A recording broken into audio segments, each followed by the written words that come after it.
మా క్లాస్‌లో నాకు ఎప్పుడు మార్క్స్ బాగానే వస్తాయి. కానీ ఒకసారి ఎగ్జామ్స్‌లో నాకు మార్క్స్ తక్కువొచ్చాయి. అప్పటిదాకా మా ఫ్రెండ్స్ అందరూ నన్ను టాపర్, టాపర్ అని పిలిచేవారు.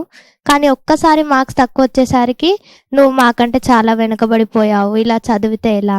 అసలు నువ్వు చదవగలుగుతావా?" అని నన్ను బ్లేమ్ చేసి మాట్లాడేవారు. ఆ ప్రెషర్‌కి నాకు చదవాలని ఉన్నా గానీ చదువుతుంటే ఒక థాట్ అసలు ఈసారి చదువుతున్నా కానీ మార్క్స్ వస్తాయా? లేదా? అన్న టెన్షన్ చాలా ఎక్కువగా ఉండేది.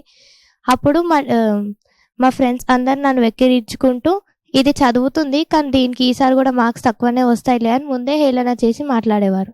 అలా నా బిహేవియర్ క్లాస్‌లో మారటం, సైలెంట్‌గా కూర్చుంటుంటే, హోంవర్క్ సరిగ్గా చేయకపోవడం, క్లాస్‌లో ఇంట్రెస్ట్ చూపియకపోవడం, డిప్రెషన్‌లా ఉంటే మా క్లాస్ టీచర్ గమనించి ఒకరోజు అడిగారు.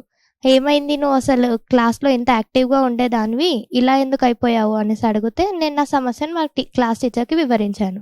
అయితే మా క్లాస్ టీచర్ అన్నారు, మార్క్స్ అనేది పెరగడం, తగ్గడం అది సాధారణ సమస్యనే.